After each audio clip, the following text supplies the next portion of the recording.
ফাঁসে তো Dubai sheep করছে। হোয়াট? হ্যাঁ ম্যাডাম, আমি শুনছি যে ফাঁসে আপনি কি মীরাগাড়ি দুবাই শিপ করছে। ফুফা আমি কিচ্ছু বুঝতে পারতেছি না, মেরিনকে খুঁজে পাচ্ছি না কোথাও। খুঁজে পাচ্ছি না মানে? ফুফা আমি কি করবো বুঝতেছি না, কোথাও নাই। ওটা অফিসের ফান্ড ছিল, আর অফিসের ফান্ড আমি একটা বিজনেসে ইনভেস্ট করেছি।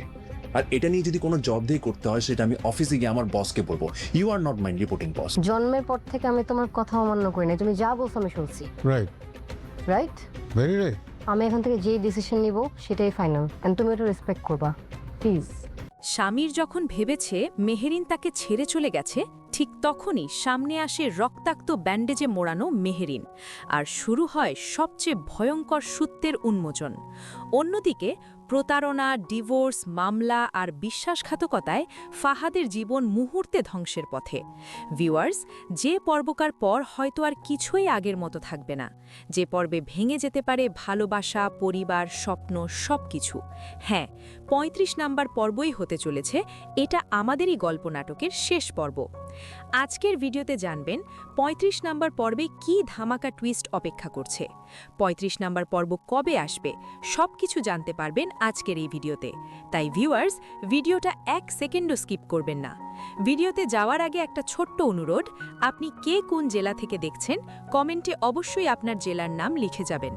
ঢাকা, চট্টগ্রাম, সিলেট, রাজশাহী, খুলনা, বরিশাল, রংপুর, ময়মনসিংহ, বাংলাদেশের যেখান থেকেই দেখুন না কেন নিজের পরিচয় দিন।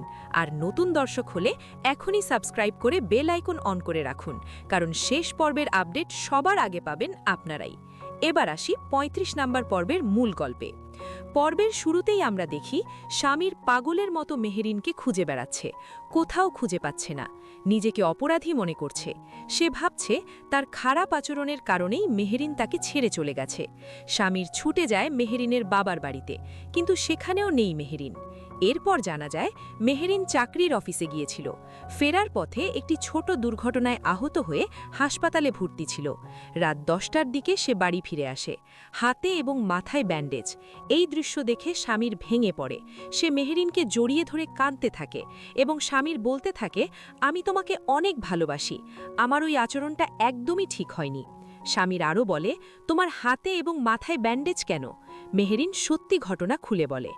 অন্যদিকে দুবাইয়ে ফ্ল্যাট কেনার নামে ফাহাদের সাথে যে প্রতারণা হয়েছে সেটা ধীরে ধীরে ফাহাদ আর মীরা বুঝতে শুরু করে। তারা সিদ্ধান্ত নেয় নিজেরা দুবাই গিয়ে সত্যটা দেখবে এবং ব্যবস্থা নেবে। কিন্তু জামশেদ সাহেব পুরো ঘটনা গিয়ে বলে দেয় সায়রাকে।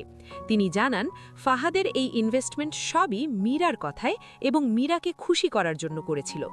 এই কথা শুনে সায়রার মাথায় আগুন জ্বলে ওঠে। এরপর দৃশ্যে দেখা যায় ফাহাদ আর সায়রার মধ্যে তুমুল ঝগড়া শুরু হয়। রাগে ফাহাদ বাড়ি ছেড়ে বেরিয়ে যায়।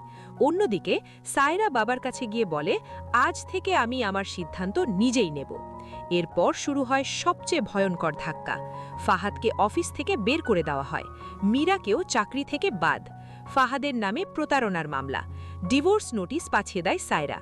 এই মুহূর্তে আমরা দেখি সায়রার সম্পূর্ণ নতুন রূপ। সব হারিয়ে ফাহাদ ভেঙে পড়ে, ডিপ্রেশনে চলে যায়। অফিসের টাকা ফেরত দেওয়ার জন্য ৪ দিক থেকে চাপ আসতে থাকে। এ যেন তার জীবনের সবচেয়ে অন্ধকার সময়। আর এই গভীর আবেগ, প্রতিশোধ আর ভাঙনের মধ্য দিয়ে শেষ হয়ে যায় এটা আমাদেরই গল্প। কিন্তু প্রশ্ন হলো, স্বামীর মেহেরিন কি সত্যি সুখে থাকবে? ফাহাদ কি আবার দাঁড়াতে পারবে? সায়রা কি তার সিদ্ধান্তের জন্য অনুতপ্ত হবে, নাকি এই গল্পের শেষ আরও ভয়ঙ্কর হতে চলেছে? সব প্রশ্নের উত্তর জানতে চোখ রাখুন আমাদের চ্যানেলে, কারণ ৩৫ নাম্বার পর্ব আসছে আগামী বুধবার দুপুর ঠিক ১২টায়। ভিডিওটি ভালো লাগলে লাইক, কমেন্ট এবং শেয়ার করতে ভুলবেন না। আল্লাহ হাফেজ।